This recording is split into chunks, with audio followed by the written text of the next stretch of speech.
A medieval bestiary was a book about beasts, but it was not a science book. It was not a textbook on zoology. If you wanted to learn about the real habits of a lion, a bestiary was not the place to look. The facts were often wrong. The animals were sometimes imaginary. The point of the book was something else entirely. It was a book of morals. It was a guide to Christian faith, disguised as a collection of animal stories. The idea came from an older text. This text was called the Physiologus. It was written in Greek, probably in Alexandria, Egypt, sometime in the 2nd or 3rd century. Alexandria was a great center of learning. It was a place where Greek philosophy, Egyptian mystery, and Christian thought all mixed together. The Physiologus was a product of this environment. The name just means the naturalist or the natural philosopher. The book was simple. It described about 50 animals, plants, and stones. For each one, it told a short story about its nature. Then it explained the Christian meaning behind that nature. For example, the Physiologus described the lion. It said the lion has 3 natures. First, it walks in the mountains and uses its tail to wipe away its own tracks. This way, hunters cannot follow it. This symbolized how Jesus Christ, the spiritual lion, concealed his divine nature when he came to earth as a man. Second, the lion sleeps with its eyes open. This represented Christ on the cross. His body seemed to sleep in death, but his divine nature was always awake and watchful. Third, a lioness gives birth to dead cubs. They remain lifeless for 3 days. Then the father lion comes and breathes in their faces, and they come to life. This was a clear symbol for the resurrection of Christ after 3 days in the tomb. This was the method of the Physiologus. An observation about nature, often fanciful, was followed by a moral interpretation, the moralisatio. The natural world was not just a collection of things. It was a book written by God. Every animal, every plant, every stone was a word in that book. It held a secret meaning. It was a symbol pointing toward a divine truth. The job of a Christian was to learn how to read this book of nature. The Physiologus was the key. This little book was incredibly popular. It was translated from Greek into Latin and from Latin into many other languages across Europe and the Middle East. As it spread, it changed. Monks in monasteries copied it by hand. They added new animals. They took information from other sources. One major source was the Roman writer Pliny the Elder. His book, Natural History, was a huge encyclopedia of the ancient world's knowledge. It was full of strange facts and stranger stories about animals from faraway lands. Another source was Isidore of Seville, a scholar from the 7th century. His work, the Etymologies, tried to explain the world by explaining the origins of words. And he believed the name of an animal revealed its true nature. So, the simple Physiologus grew. It became the medieval bestiary. These books flourished from about the 11th to the 13th centuries, especially in England and France. They were no longer just simple texts. They became lavish, illustrated manuscripts. They were luxury items written on vellum, which is prepared animal skin, and painted with expensive pigments and even gold leaf. A bestiary was a treasure. It was a sign of wealth and piety. It was a book to be looked at and marveled over, not just read. The pictures were as important as the words. Often the artist had never seen the animal he was painting. He was not trying for realism. He was trying to capture the symbolic essence of the beast. The lion needed to look noble. The serpent needed to look deceitful. That was what mattered. The bestiary was a window into the medieval mind. It showed a world where every creature from the ant to the eagle had its place in a grand divine story. It was a world full of meaning, where faith was not separate from nature but revealed through it. The heart of the bestiary was its creatures. They were a mix of the real and the fantastic. There were familiar animals like the dog, the cat, and the bee. And there were monsters like the dragon, the griffin, and the manticore. But even the real animals were described in unreal ways. The bestiary was not interested in what the animal actually did. It was interested in what the animal meant. Each creature was a lesson. The unicorn was one of the most famous. The bestiary describes it as a small, fierce animal, like a goat, with a single long horn on its forehead. This horn was so sharp and the unicorn so fast that no hunter could ever catch it. There was only one way to capture a unicorn. A young virgin had to be brought to the forest where it lived. She would sit and wait. The unicorn, upon seeing her, would forget all its wildness. It would come and lay its head in her lap and fall asleep. Then the hunters could capture or kill it. The meaning was clear. The unicorn was Jesus Christ. The single horn represented the unity of God the Father and the Son. His fierceness was his divine power, which no one could overcome. The Virgin was the Virgin Mary. Christ took on human form through her, becoming vulnerable. The hunters who captured him were the people who crucified him. The story of the unicorn was the story of the incarnation and the passion, told with a mythical beast. The pelican was another powerful symbol of Christ. Bestiaries say that the pelican is extremely devoted to its young. But the chicks, as they grow, become rebellious and strike their parents in the face. The mother pelican, in anger, strikes back and kills them. After 3 days, she is overcome with grief. She pierces her own breast with her beak and lets her blood rain down upon her dead children. This blood brings them back to life. The symbolism was direct and moving. The pelican was Christ. Humanity were his children, who sinned and turned against him. By his death on the cross, Christ shed his blood to give humanity new life and save them from eternal death. This image was so powerful that the pelican became a common symbol in church art and decoration, a constant reminder of Christ's sacrifice. Not all animals represented Christ. Many represented the devil or the nature of sin. The fox was a creature of cunning and deceit. It would pretend to be dead, lying on its back with its tongue out. Some birds, thinking it was a carcass, would land on it to peck at it. Then the fox would leap up and devour them. The fox was the devil, who tricks people with false promises. He makes sin look harmless or even dead, and when people get close, he ensnares their souls. The whale was another creature used to represent the devil. Bestiaries described a giant sea creature, so large that sailors would mistake its back for an island. They would land on it, set up camp, and light a fire. Feeling the heat, the whale would dive deep into the ocean, dragging the ship and all the sailors down to their deaths. This monster, called the Aspidichalone, was a symbol of the devil's traps. He offers a place of false security, and when people build their lives on it, he drags them down to hell. And then there were the truly strange creatures. The bonacon was an animal from Asia. It had the body of a bull, but with a horse's mane. Its horns curled backwards, so they were useless for fighting. Its main weapon was its digestion. When chased by hunters, the bonacon would expel its dung with great force. This dung would fly for a huge distance and was so hot that it would burn anything it touched, scorching trees and hunters alike. The moral of this story is less clear than others. Perhaps it was just an entertaining tale. It shows that bestiaries were not always somber theological texts. They were also collections of wonders, meant to amaze and entertain their readers. They contain stories of the caladrius, a white bird that could predict if a sick person would live or die, or the manticore, a beast with the body of a lion, the face of a man, and a tail full of poisonous spines that could shoot like arrows.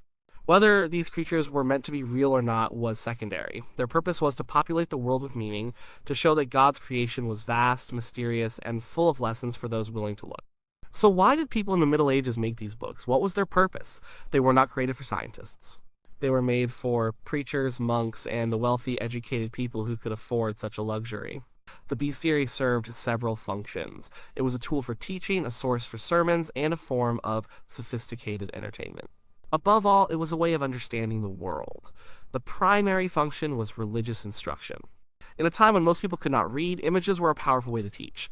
The stories and pictures in a bestiary made abstract theological ideas concrete and memorable.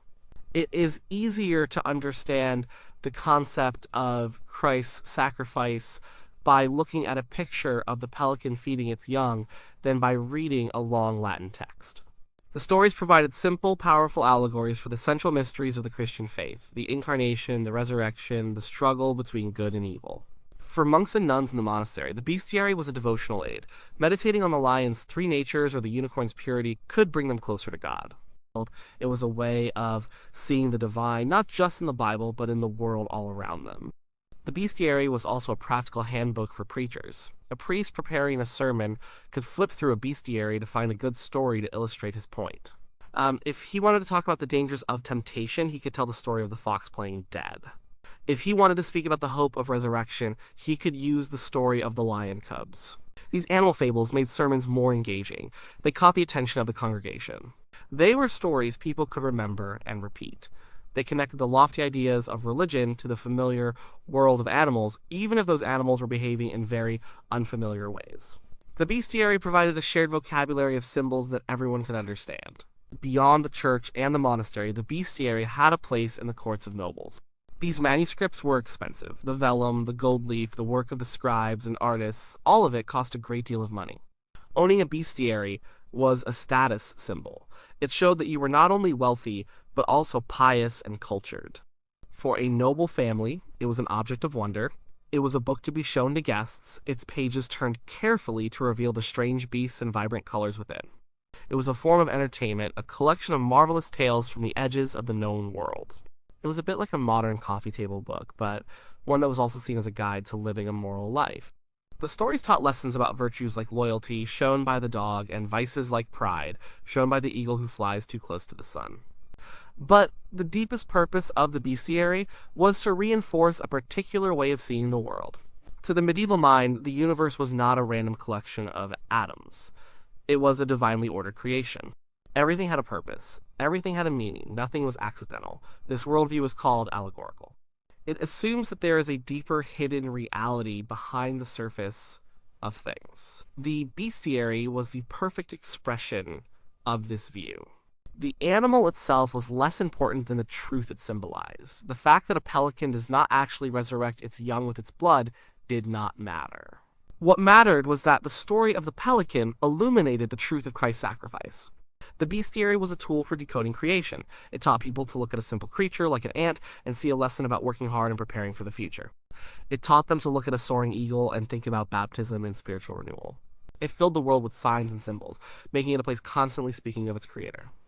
It was a map of a moral universe. Creating a bestiary was a long and difficult process. These books were not mass-produced. Each one was a unique work of art, crafted by hand in a monastery or a professional workshop. They were objects of immense value, not just for their spiritual content, but for the sheer labor and expensive materials that went into them. Understanding how they were made gives a sense of why they were so treasured. The first step was preparing the pages. Bestiaries were not written on paper. They were written on parchment or vellum, which is made from the treated skin of animals, usually sheep, goats, or calves. The process was laborious. The skin had to be soaked in a lime solution to remove the hair and fat. Then it was stretched tight on a wooden frame and scraped with a curved knife until it was smooth and thin. This scraping had to be done carefully to get an even thickness. Once it was dry, the large sheet of vellum was cut into smaller, rectangular pieces. These pieces were then folded to make the pages of the book, which were called bifolia. A stack of these folded sheets, nestled inside one another, formed a gathering or a choir. Next came the work of the scribe. Before writing, the scribe would prepare the page. Using a sharp point called a stylus, he would rule faint, invisible lines across the vellum to ensure his writing was straight and even. The text was written with a quill pen made from the flight feather of a goose or swan. The ink was usually made from oak galls or from carbon soot, mixed with a binder like gum arabic. The scribe would carefully copy the text from an older manuscript, a master copy called an exemplar. This was slow, painstaking work. A scribe had to have a steady hand and immense concentration. He would leave blank spaces in the text where the illustrations were supposed to go. He might write small, faint instructions in the margin for the artist, telling him what animal to draw. After the scribe finished, the manuscript was passed to the illuminator, the artist who would add the pictures and decorations. This was often a separate person with specialized skills. The illuminator's first step was often to apply gold leaf. This process, called gilding, made the book literally shine. The artist would put down a sticky base, either a plaster-like substance called gesso, or a kind of glue. Then, he would carefully lay down a tissue-thin sheet of real gold. Once it was dry, he would polish it with a smooth stone or a tooth until it gleamed. This is why these books are called illuminated manuscripts, from the Latin word illuminar, which means to light up. Then came the painting. The pigments were made from all sorts of natural materials. Blue might come from the expensive lapis lazuli stone imported from Afghanistan. Red could come from an insect called kermes, or from a mineral like cinnabar. Green came from malachite, yellow from saffron or arsenic sulfide. These raw materials were ground into a fine powder and then mixed with a binder, usually egg white, to make a kind of paint called tempera. The illuminator would apply the paint in layers, building up the color. The artists who painted the bestiaries were not aiming for scientific accuracy. Many had never seen an elephant, a crocodile, or a lion. They worked from written descriptions, or, more often, by copying the illustrations from the manuscript they were using as a model. This is why animals in different bestiaries often look similar. The style was not realistic. It was schematic and symbolic. The animal was often shown against a flat background of gold or a single color. The goal was not to create a convincing illusion of a real animal in a real space. The goal was to create a clear, powerful symbol. The lion's mane might be drawn as a series of formal, swirling patterns to emphasize its majesty. The serpent's body would be coiled in an elegant but sinister way to show its deceitful nature. The art of the bestiary was a language of symbols, not a window onto the natural world. Once all the pages were written and painted, they were sewn together and bound in leather-covered wooden boards. The final product was a durable, beautiful, and precious object, a testament to faith and craftsmanship. The age of the bestiary did not last forever. By the end of the 13th century and into the 14th, these magnificent books began to fall out of fashion. The way people thought about the world was changing. The symbolic, allegorical worldview that the bestiary represented was slowly giving way to a new kind of curiosity, one more interested in observation and reason. Several factors contributed to this decline. One was the rise of universities and a new intellectual movement called scholasticism, where thinkers like Albertus Magnus and Thomas Aquinas were deeply influenced by the rediscovery of the works of the Greek philosopher Aristotle. Aristotle was a careful observer of nature. He was interested in classifying animals based on their physical characteristics and behaviors. The scholars who followed him began to look at the natural world with a more analytical eye. They were less interested in what the lion symbolized and more interested in how the lion actually lived. This new spirit of inquiry led to the creation of encyclopedias of nature that were based more on observation and less on folklore and allegory. At the same time, the world was getting bigger. Increased travel and trade, the Crusades and missions to the east brought back new information. Travelers like Marco Polo returned with first-hand accounts of the animals of Asia. People were learning about real creatures that were just as wondrous as the mythical beasts of the bestiary. They saw real rhinoceroses, which did not quite match the elegant image of the unicorn. They heard about real giraffes and crocodiles. As direct knowledge of the world's fauna increased, the fanciful zoology of the bestiary began to seem outdated and naive. The final blow was the invention of the printing press in the 15th century. Bestiaries were handmade luxury items. Each one was unique and took months or even years to produce. Printing made it possible to produce hundreds or thousands of identical books quickly and cheaply. While some early bestiaries were printed, the form itself was tied to the culture of the manuscript. The new technology favored different kinds of books, practical herbals for medicine, academic texts for universities, and, eventually, more scientific natural histories with woodcut illustrations that aimed for greater realism. The era of the hand-painted, allegorical animal book came to an end, but the bestiary did not simply disappear. Its influence lingered on, and its echoes can still be found today. The creatures and their symbolic meanings became deeply embedded in Western culture. The art of heraldry, the system of coats of arms for noble families, is full of bestiary animals. The lion represents courage, the eagle represents nobility, the pelican represents self-sacrifice. These are the symbolic meanings straight from the pages of the bestiary. We also see the bestiary's legacy in art and literature.